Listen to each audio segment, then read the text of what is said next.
The rain had started just after noon, not the loud, cleansing kind, but soft, steady, like someone whispering apologies that came too late.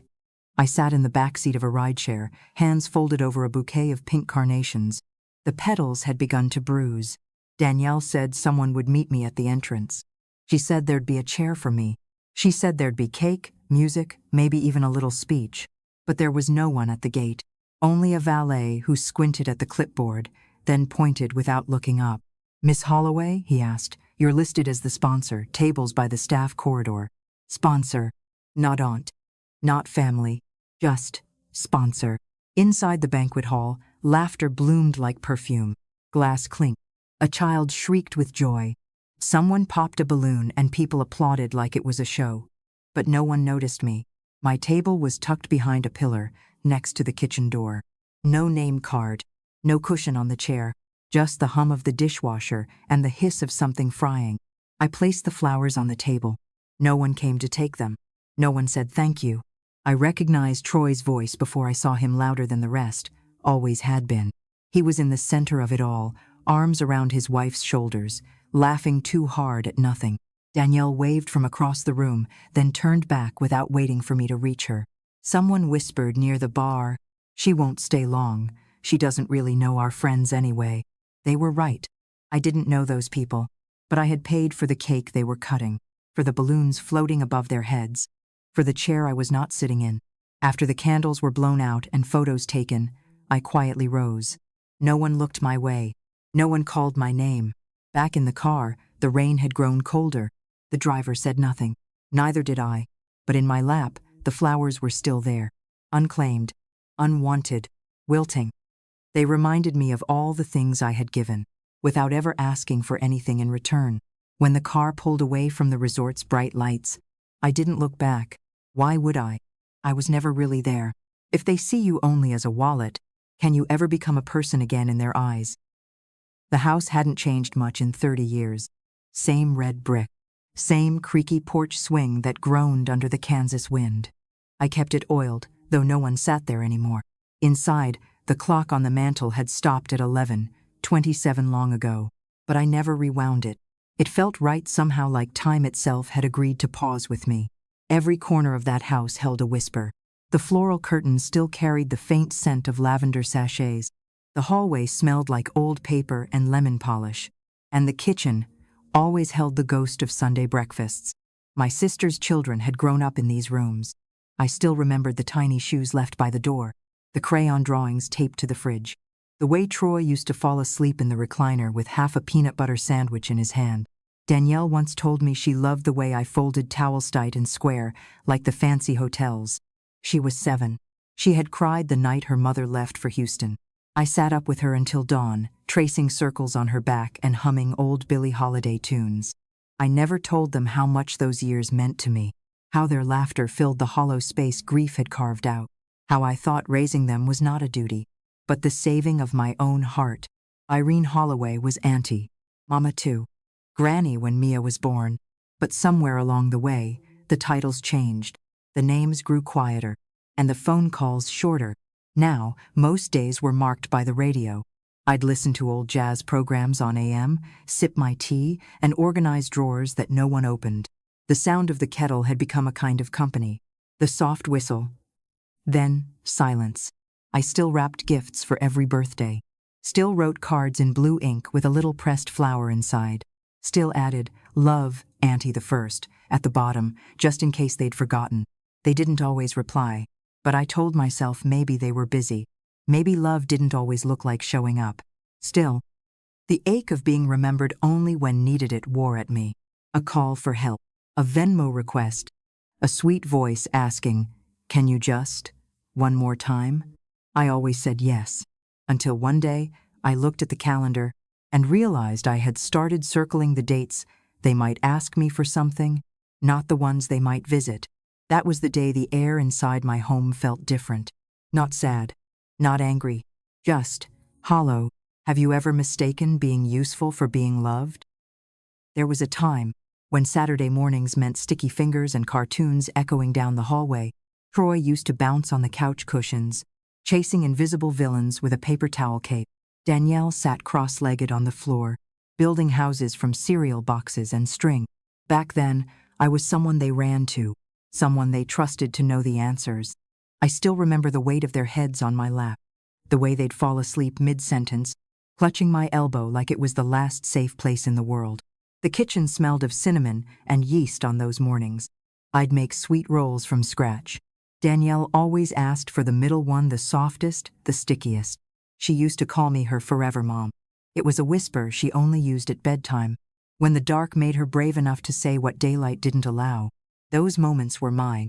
No one could take them, not even time. But slowly, new words came in.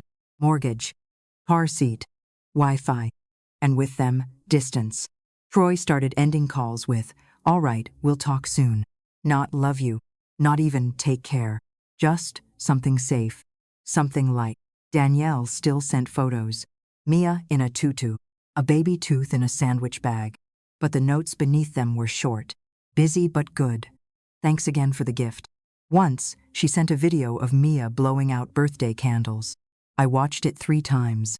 Not for the cake, not for the song, but for the hope that maybe, just maybe, someone would say my name. No one did. I played the video once more, lowering the volume, just listening to the rhythm of voices I barely recognized. The house felt too quiet after. Even the radio couldn't fill the space. I opened the drawer where I kept their old letters. The paper had softened with age, edges curled like autumn leaves. One note from Troy, written in red crayon, said, "You're my favorite person in the world." I ran my thumb over the waxy words, wondering when that stopped being true. It didn't happen all at once. That's the cruel thing. Love doesn't vanish. It fades. It forgets. It gets replaced by convenience. But I remembered. Every skinned knee, every bedtime story, every night I stayed up so they wouldn't feel alone. And yet now, I was a name on a gift tag, a deposit in their checking account, a ride they hoped would arrive late, so they wouldn't have to make room for me. What do you do when your past remembers them, but their present forgets you? Last Christmas, they didn't come. Danielle sent a box. Inside, a lavender candle and a mug that read, "Best Granny Ever." No card, no note, just bubble wrap and silence. I lit the candle anyway, watched the wax melt slow, the scent barely reaching the hallway. I set the mug on the counter, still clean months later. It felt like drinking from it would make the lie too loud. The fridge held leftovers for one. No ham, no sweet potato casserole, just soup from the freezer and a single slice of store-bought pie. I turned the radio low and sat at the table anyway. Set out 2 plates, like I used to when Troy and Danielle were small and fighting over mashed potatoes. I said grace. I thanked the Lord for warmth, for peace, for the quiet. But even my voice sounded unsure in that space. Irene Holloway, the name on the deed, the name on the check, but not the name anyone called with joy anymore. Once, a neighbor asked if my grandchildren would be visiting. I smiled and said, "They're grown, busy," and I meant it. Almost. The truth was harder to hold. It lived in the drawer with the unused gift wrap, in the coat closet with the guest jackets no one wore anymore. It whispered from the folded cot in the spare room, still made with fresh sheets every November, just in case. Even the mailbox felt emptier. Fewer cards, more bills, fewer names I loved in ink. Sometimes I'd write letters I never sent. Not angry ones, just reminders. Of stories only I remembered. Of birthdays they forgot to ask about. Of the time Troy called me from college, crying because he missed his mother, and I stayed on the phone until sunrise. There was no bitterness. Not yet. Only a quiet wondering. Was I holding on to a version of us that only existed in my memory? Had they moved on from the warmth we built together? Or had they simply forgotten it ever existed? I folded the last of the clean laundry, pressed the pillowcases flat like Mama taught me. The house was spotless, everything in its place. Except me. I had become the quiet in every corner, the pause in every sentence, the answer no one needed anymore. And yet, I kept showing up, kept loving them in the small, invisible ways. Because love, real love, doesn't stop when the world goes quiet. It just waits, hoping someone will remember the sound of your name. The invitation never came, but I heard about the party from Danielle. A baby shower, Troy's third. It'll be simple, she said over the phone. Just close friends and family. Then she paused, long enough for me to hear what wasn't being said. I can send you pictures after. I nodded, though she couldn't see it. Said something polite. Hung up with hands that didn't feel like mine. I sat at the kitchen table for a long time after. The teacup had gone cold. On the fridge was Mia's last drawing, a butterfly with lopsided wings. I had pinned it up with care. The magnet read, "Family is forever." I looked at it and felt nothing.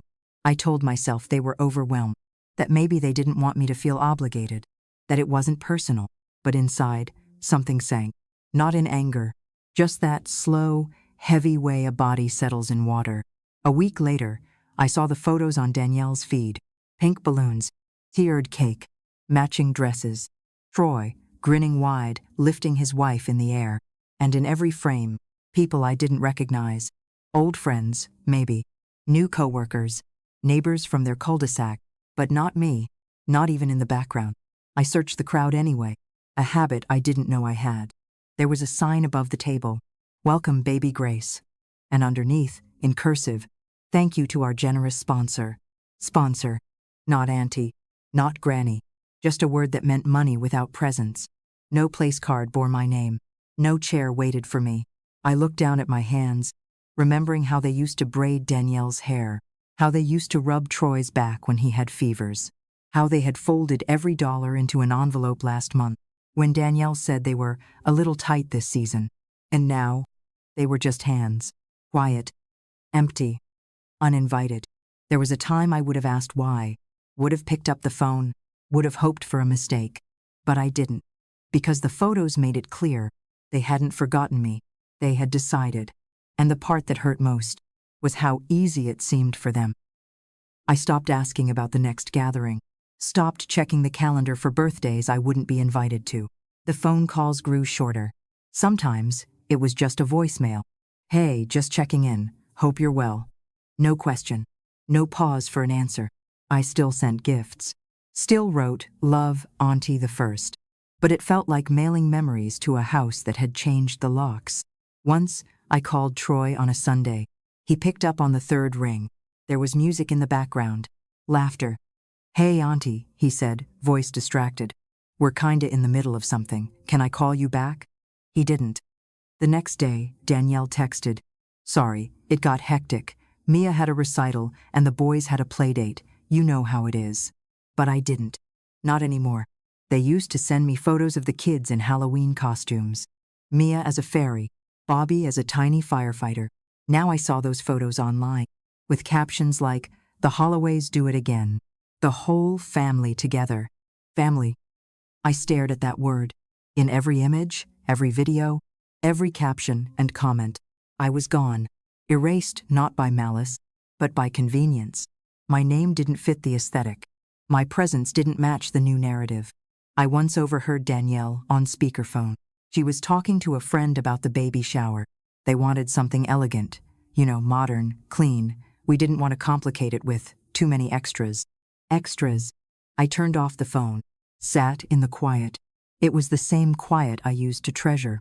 Now, it pressed in like fog soft, but suffocating. The photo albums on the shelf gathered more dust. The rocking chair creaked without rhythm, and the old quilt on the guest bed stayed folded. No one stayed over anymore. No one asked. I went to the closet and found the box labeled "Party Supplies." Inside were paper garlands, plastic cutlery, leftover ribbons from birthdays past. I ran my fingers over the edge of a silver "Congratulations" banner. It still had tape on the corners, still carried a faint smell of frosting. I held it to my chest and closed my eyes. Not to cry, just to remember what it felt like. To be needed, to be part of something. But the silence reminded me, some roles get retired without ceremony, and some chairs are removed from the table, long before anyone notices they're missing.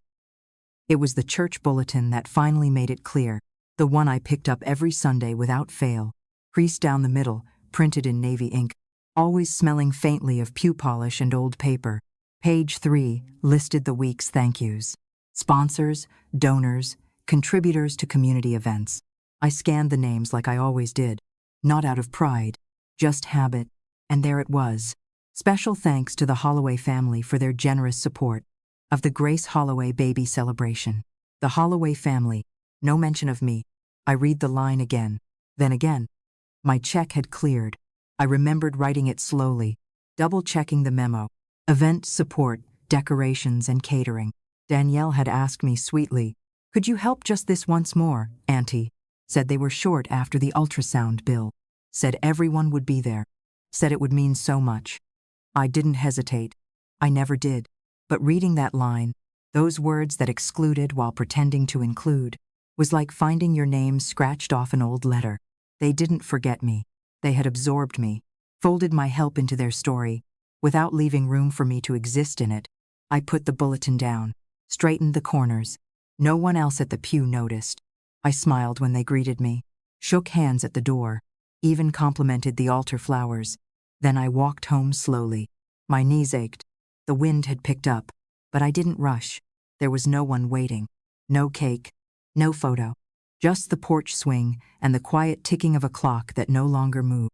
I brewed a cup of tea and sat by the window, watching the curtains lift and fall like breath.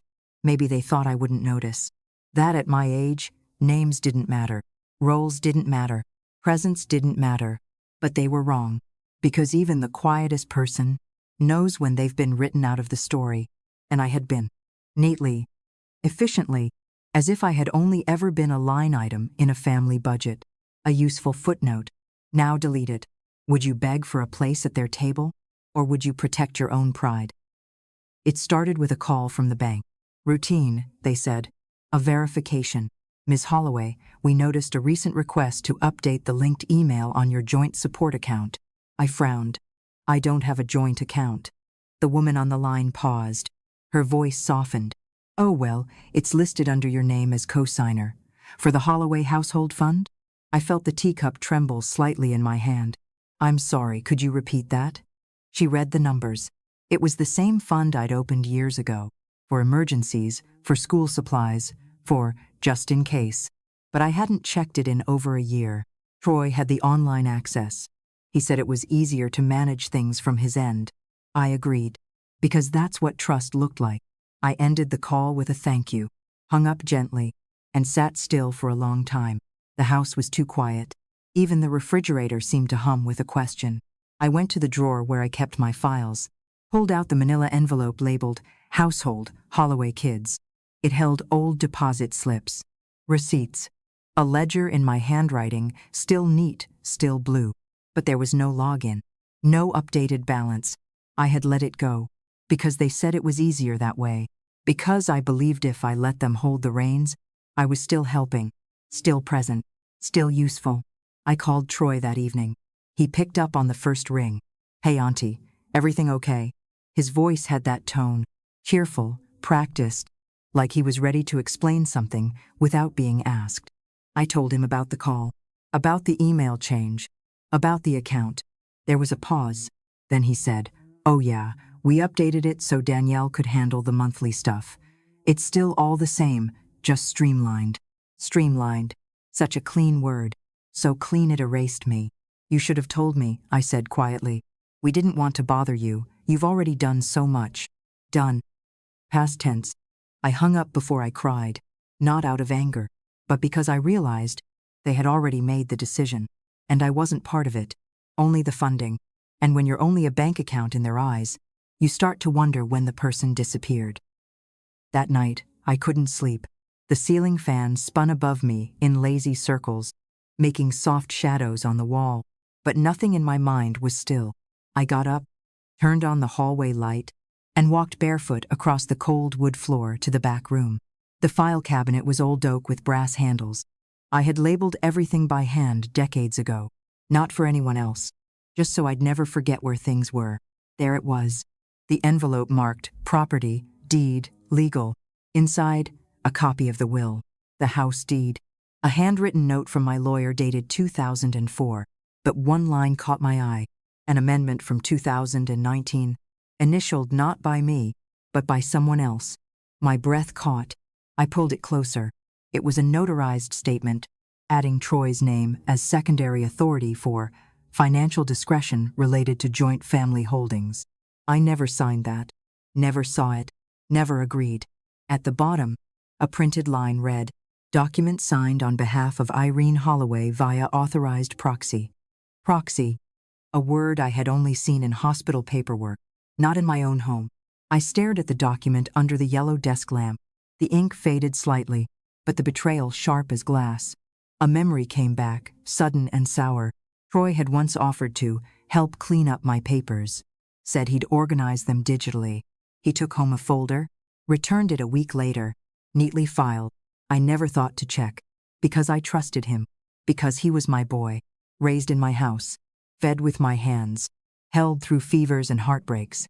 And now, he had signed for me, without a word, without a question, without even the courtesy of pretending I was still in the room. I sat back in the old desk chair, its cushion thin with time. The silence swelled. Not angry, just exhausted. There are wounds that don't bleed. Just shift the air around them. Make every breath feel heavier. I had always thought my money was helping, that every check was a thread holding us together. But threads can be cut, quietly, efficiently, legally. And when the paper trail tells a story you never gave permission to write, you begin to ask, was I ever part of the plan, or just part of the paperwork? The next morning, I made tea, same as always. Loose leaves, boiling water, 1 sugar cube, but the taste felt different, as if the cup knew what I now carried. I sat in the sunroom with the file still on my lap, paper edges curling from the heat of my palms. I didn't cry, didn't curse, didn't pick up the phone, because I had reached a place beyond surprise, beyond even disappointment. There's a kind of grief reserved for the living, for the people who are still here, still breathing, still smiling at your doorstep, but not for you anymore. I remembered something Reverend Martin once said at a funeral. Not all absences come from death, some are chosen. Chosen.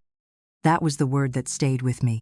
They had chosen not to tell me, chosen to act quietly, chosen to treat my trust like something they could borrow and bend. I looked around the room.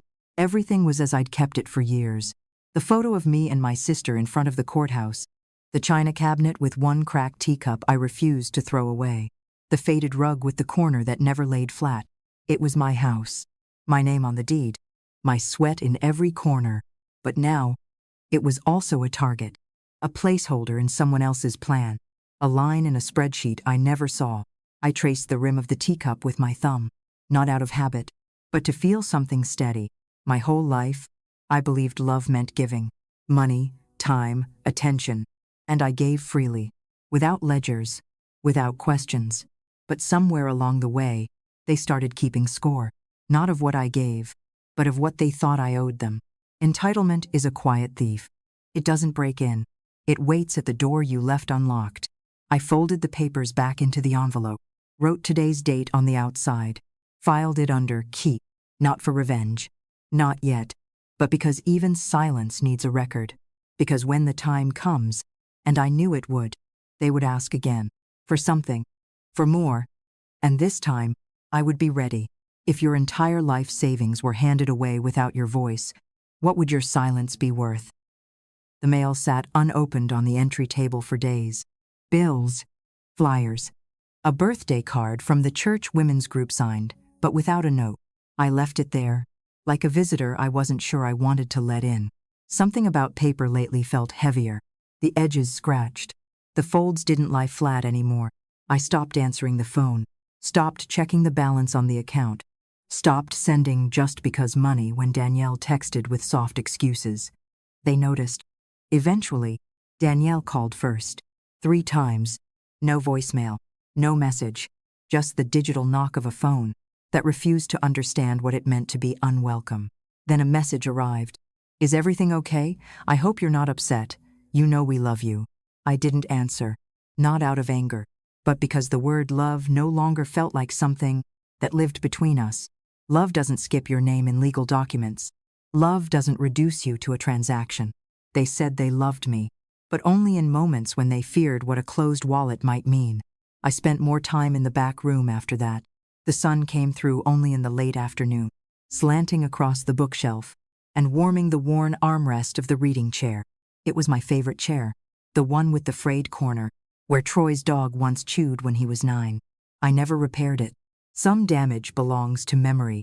Some damage we choose to keep.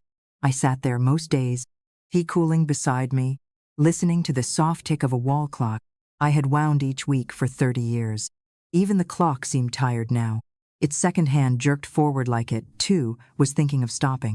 I watched the dust catch light in the air, and for the first time in decades, I let myself wonder what it would be like to leave, to disappear from this house, to walk out without warning, without forwarding addresses, without sending holiday gifts, or answering when they finally noticed. But then I looked at the photos on the mantel, black and white, edges curled, laughter trapped in still frames. I couldn't do it. Not yet. Because some part of me still clung to the story I had written in my own heart, the one where I mattered, where showing up was enough, where sacrifice meant something. But even the strongest stories begin to fade when no one else keeps reading, and the silence in my house had become the loudest thing in my life. I used to hum while folding laundry. Now I folded in silence. Pressed sleeves, matched socks, smoothed pillowcases, not for anyone else, just to prove I still could. Even the scent of lavender in the hallway, once so comforting, now felt like it belonged to someone else's home. When you've given your whole self to love, and love answers with distance, what part of you is left behind? The hardest part wasn't the money. It wasn't the email changes, or the missing seat at the table, or even the silence that stretched longer each week. It was the quiet realization that I had been disappearing, inch by inch, year by year, until there was almost nothing left to push back with. One afternoon, I walked into the guest room. It still smelled like lemon polish and old quilted fabric. The bed was made, tightly tucked corners, a habit I never let go. On the nightstand sat a framed photo of Troy and Danielle, both no older than 10, arms thrown around each other, faces sticky with frosting. I remember that day, Danielle's birthday. I had baked a cake shaped like a butterfly because she said she wanted to fly someday. Troy helped stir the icing, got more on the walls than in the bowl. We laughed until my sides hurt. That night, they both fell asleep on the couch, Troy's head on my lap, Danielle curled against my arm like she belonged there. I stood in that room now, decades later, and felt like a trespasser in my own memories. The house had not changed, but I had. Not in body, though. The knees did ache more, and the stairs seemed steeper than they used to. No.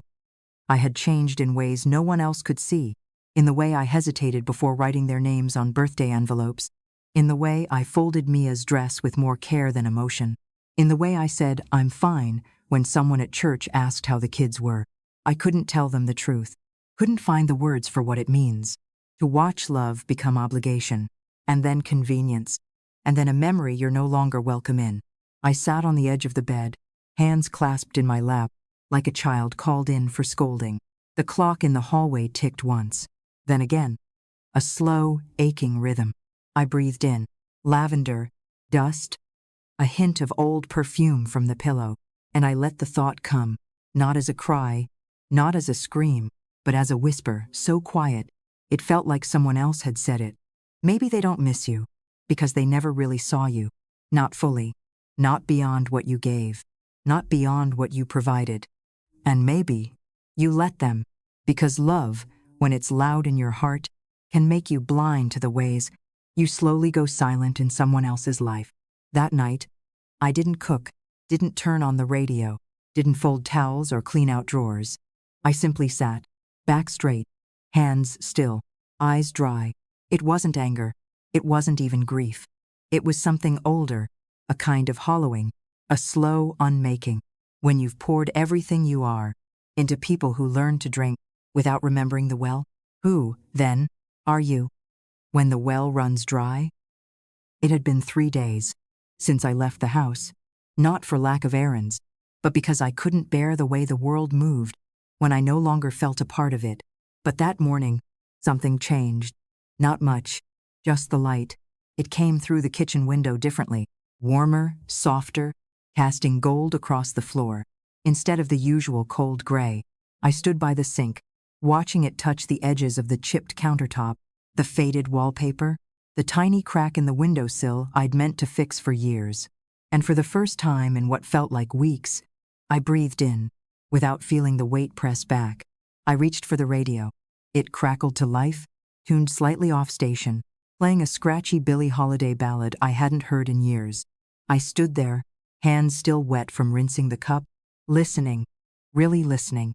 Her voice, fragile, wounded, strong. I remembered playing this same song on the record player the day my husband died. I remembered how I sat in this very kitchen, in this same light, holding a cup of tea I never drank, telling myself I'd survive. And I did. Not because someone came to save me, but because something inside me refused to go quiet. Back then, it was grief that cracked me open. Now, it was betrayal. But maybe the wound was the same shape. Maybe healing always begins with remembering who you were. Before the forgetting began, I dried my hands, straightened the towel on the oven handle. The air felt clearer, not because they had apologized, not because anything was fixed, but because for once, I wasn't waiting. Not for a call, not for a text, not for permission to feel what I was feeling. I sat down at the kitchen table, where no one had joined me in years, and for the first time, I wrote something for myself. Not a grocery list, not a check, not a birthday card, just a sentence. I exist beyond what I give. I read it once, then again, and I let it stay on the page, without needing to explain it, because maybe the first step back to yourself is saying your own name, without shame. That afternoon, I pulled out the old sewing basket. The lid creaked like an old throat clearing itself, and the inside still smelled faintly of cedar and thread. I hadn't touched it in years, not since the day Danielle said, "People just order stuff now, Auntie. You don't have to make it." She meant well, but I put the basket away after that. Now, my hands moved slowly, grazing the wooden spools, the little red tomato pincushion with half its pins missing. At the bottom, folded soft with age, was a piece of embroidery I never finished. A line from my mother's favorite hymn. His eye is on the sparrow. Just the first 5 words stitched in navy blue. The rest, blank, like I had run out of thread. Or maybe, belief? I held the fabric in my lap and thought about the women before me.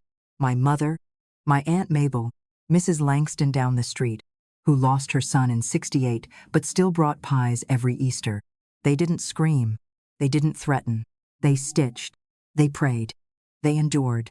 But I wondered now, sitting there with my fingers trembling slightly, did they ever ask if endurance was the same as being erased? Later that evening, the phone rang. This time, I answered. It was Harriet, my neighbor 2 doors down, older than me by 4 years, but sharper than most people half her age. "I haven't seen you out on your walks," she said. "I was beginning to think you joined a convent." I laughed, surprised by the sound of it in my own mouth. "Just been tired," I said. Harriet paused. Then, "Tired is fine, as long as it's not the kind of tired that makes you forget who you are." That stopped me, not because it was dramatic, but because it wasn't. "I think I did forget," I said softly. "Just a little." "Then remember," she replied, "as many times as it takes." The line went quiet after that. No goodbyes, just a click. I sat there for a while, the sky outside turning amber, light falling in long streaks across the floor.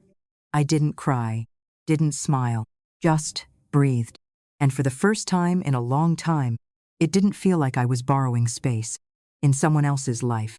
It felt like I had started to come home, to myself. The next morning, I opened the hallway closet. It was crowded, packed with coats from winters long gone, umbrellas with bent spines, and gift bags I had folded and saved, just in case. I reached to the back, past the wire hanger with Troy's high school blazer, past Danielle's little pink raincoat from 2nd grade. There it was, a box marked Church, Outreach. I hadn't touched it in over a decade.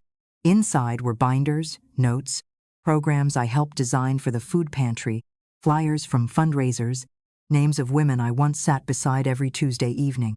In the 3rd pew from the front, there was a photo tucked in the side pocket, me and Reverend Martin, standing outside the chapel kitchen, covered in flour, holding a tray of sweet rolls like a trophy. I looked younger, not because of age, but because I looked full, whole, seen. I remembered that version of me, She mattered to people who never asked for anything more than her presence, her effort, her time. Not her account number, not her silence, just her. I sat on the hallway bench, box open on my knees, and I thought, maybe I had given too much. To people who only knew how to take. Maybe it was time to give again. But differently. I didn't need to be thanked. I didn't need my name on a bulletin. I just needed to feel useful, in a way that didn't hollow me out. Later that day, I called the church office. A young voice answered. Cheerful. A little too fast. I'm not sure if you still have volunteer programs, I said. But if you do, I'd like to help. There was a pause, then rustling. Oh, yes, of course. I think we're restarting the Mother's Closet program soon. I smiled. Tell Reverend Martin Irene Holloway is calling. He'll know. After I hung up, I didn't rush to plan, didn't make a list, didn't tell anyone. I just stood quietly in the middle of my hallway, one hand still resting on the box. It wasn't much. Not yet. But it was a start. A seed. And for the first time in a very long while, it wasn't planted in someone else's soil. It was mine. Have you ever remembered your worth? Only after forgetting it for far too long? I didn't tell anyone I had made a decision, not because it was a secret, but because it was mine, and for the first time in a long while, that was enough. It began with a folder. Plain. Manila. Labeled in block letters, "What's left?" I pulled it from the second drawer in the kitchen. Beneath the coupons I never used, the old receipts I stopped tracking. Inside, bank statements, a modest CD I opened after Harold passed, the remaining balance of my retirement savings, and the deed, still in my name. They hadn't touched that. Not yet. I traced the embossed seal with the tip of my finger. It felt heavier than I remembered. Or maybe I had simply learned its weight. I placed it gently on the table, next to my notepad, and wrote one sentence at the top of a blank page. This house will not be inherited by indifference. I sat back, let the words settle, like a stone in still water. It didn't feel cruel. It felt true. I had thought, for so long, that love meant giving without condition. But now, I saw, giving without boundary, was how I disappeared. The phone buzzed once. Danielle. I didn't pick up. Instead, I turned to the back of the folder, where I had tucked a card from Mr. Simmons. A quiet man with soft hands and a voice that always sounded like a clock ticking. I had met him 15 years ago, when I updated my will after Harold's funeral. The ink had barely dried on the gravestone, when people began suggesting what I ought to do with the estate. But I chose carefully. I had protected what mattered, even from them. Now, I found his number. Still the same. Still handwritten on thick cream stock. I picked up the phone, pressed the digits slowly. Each tone felt like an act of return, to the woman I used to be, to the woman they underestimated. Good morning, Mr. Simmons, I said. This is Irene Holloway. I believe it's time for an update. He paused, then answered. Of course, Ms. Holloway. Shall we begin? The office hadn't changed much. Same heavy oak desk.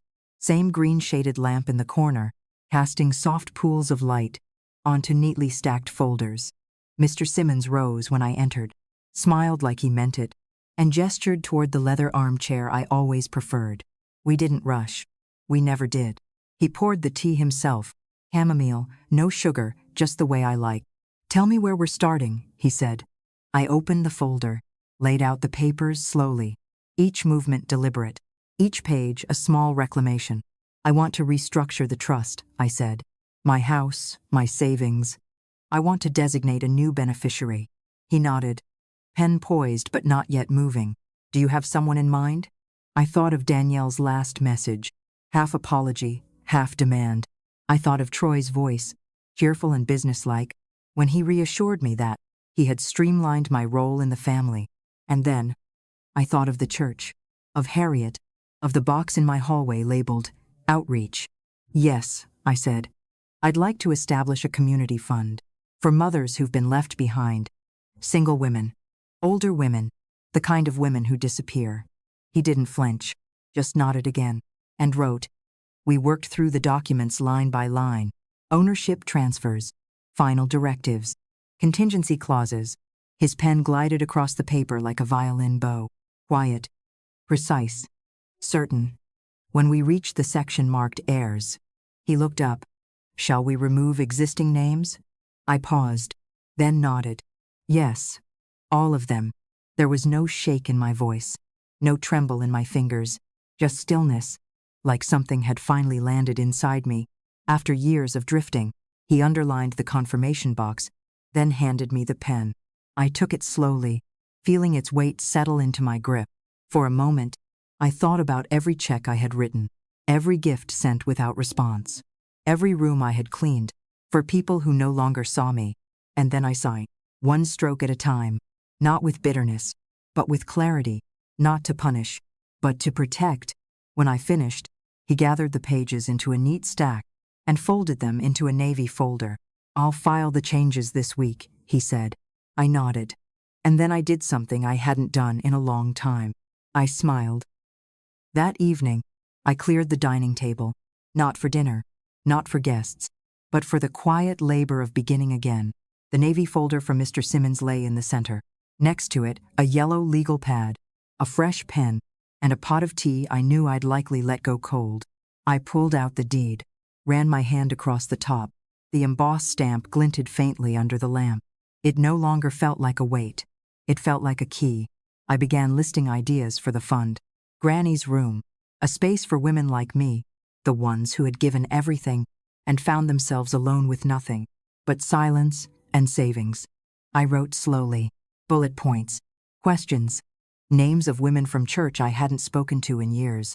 I remembered Mrs. Florence, who was forced into assisted living after her daughter sold the family home.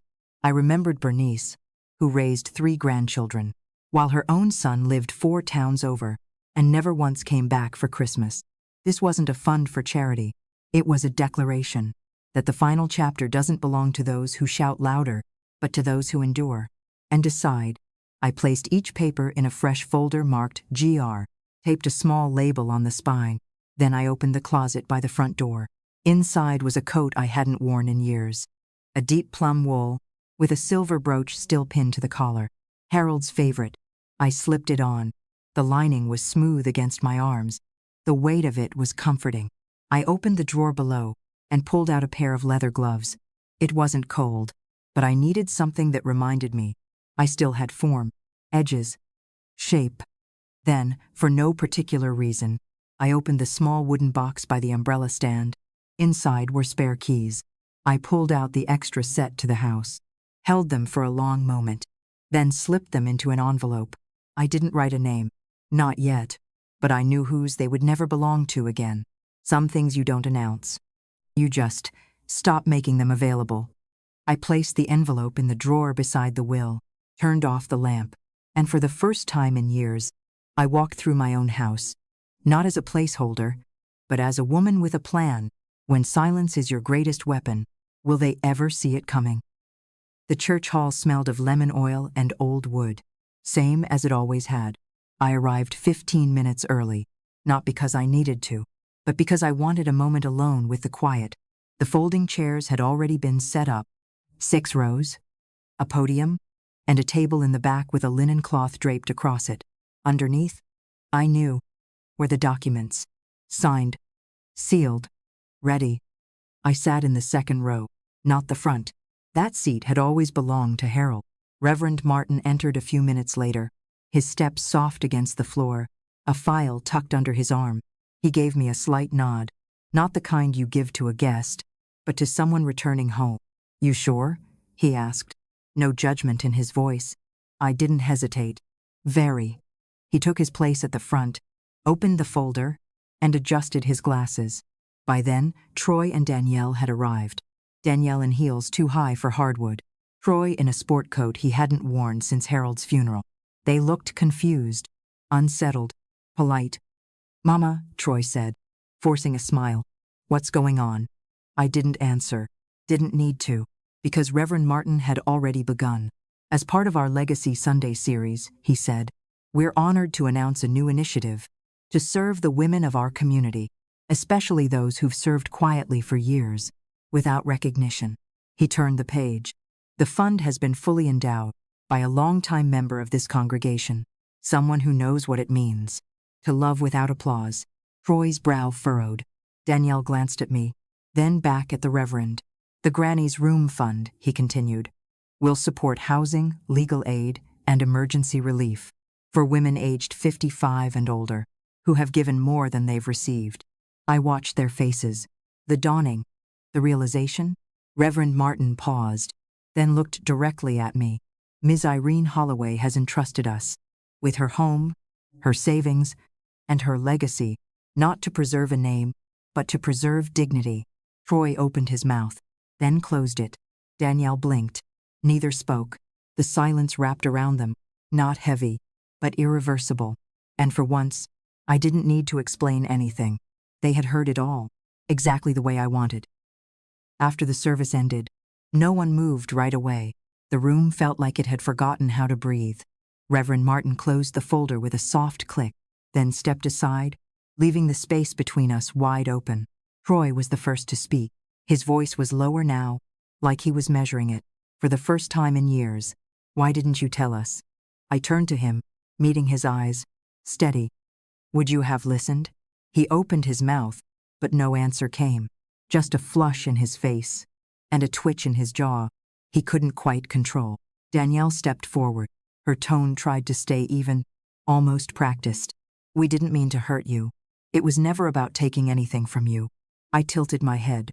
That's the thing about taking. It rarely feels like theft to the ones doing it. She blinked. I saw the words hit, not like a slap, but like a slow, sinking stone. Troy shifted beside her. He looked older than before. Smaller, maybe. Or maybe I was just seeing clearly now. You could have left it to us, he said quietly. We're still your family. I nodded. Yes, you are. And I'll always love the children I raised. I let the sentence hang there. But love, I had learned, is not a reason to stay silent. I gave when it mattered, I said, when the giving still reached hearts, and not just accounts. They said nothing, not because they didn't want to, but because there was nothing left to argue with. The documents were signed, the room had heard, and more importantly, so had they. I stepped past them toward the back table, picked up the linen cloth that once belonged to my mother, used only on Sundays, and only for something sacred. I folded it slowly, square by square. Danielle reached out, as if to touch my arm, but she stopped, because sometimes a person's silence tells you you're no longer allowed to hold them the same way. And I wasn't.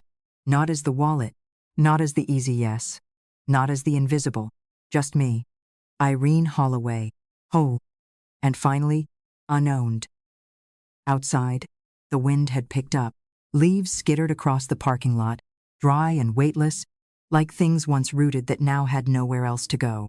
I stood on the steps of the church, watching the sky darken along the edge, the kind of blue that comes just before the rain. Behind me, the heavy doors creaked shut, not with finality, just with enough sound to let me know they would not open again for the same reason.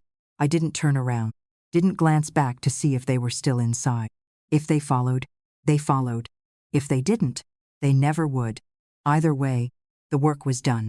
I walked slowly down the steps, one hand grazing the railing, the other holding the folded cloth, my mother's linen, now pressed clean with a different kind of purpose. My steps echoed in the stillness, not loud, but firm.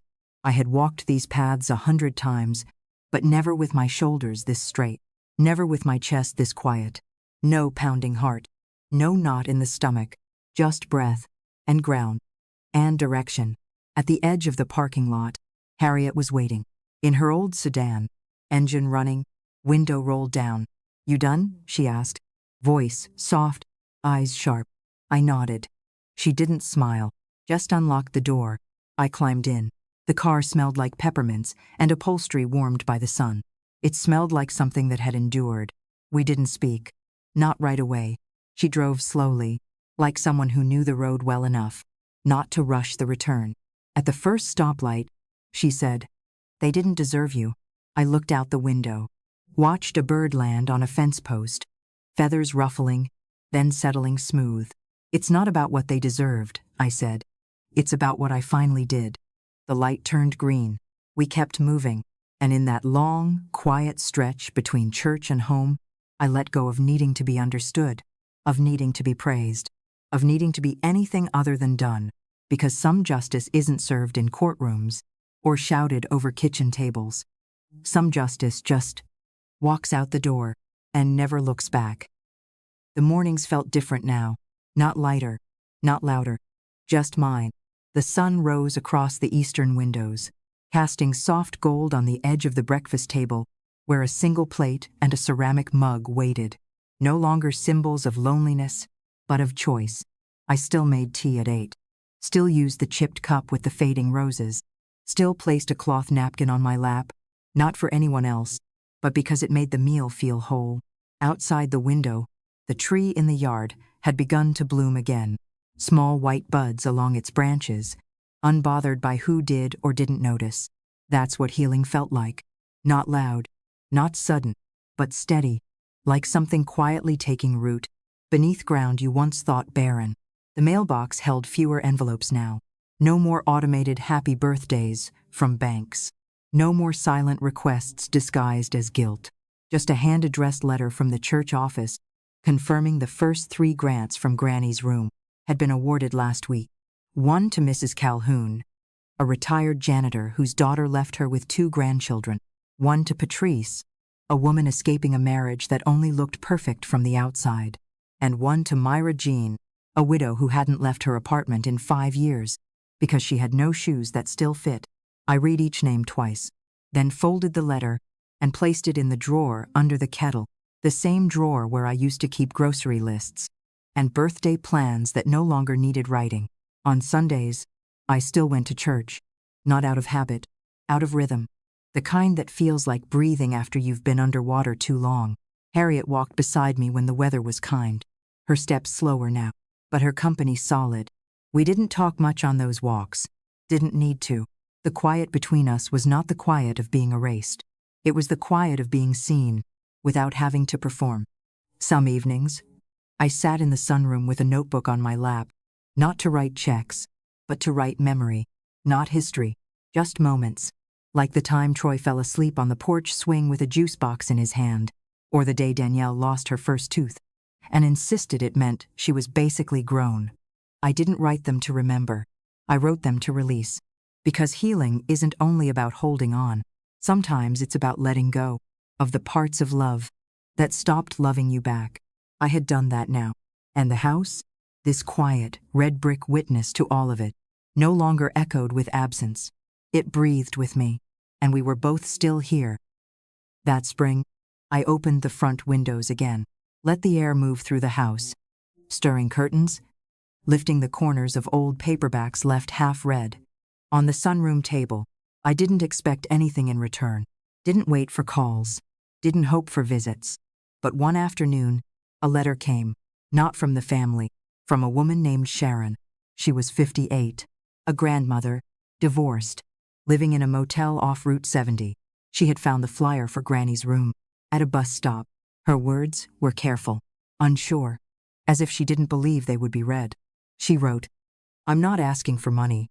I just wanted to say, thank you for making space for women like us. We get told we're too loud, too tired, too late.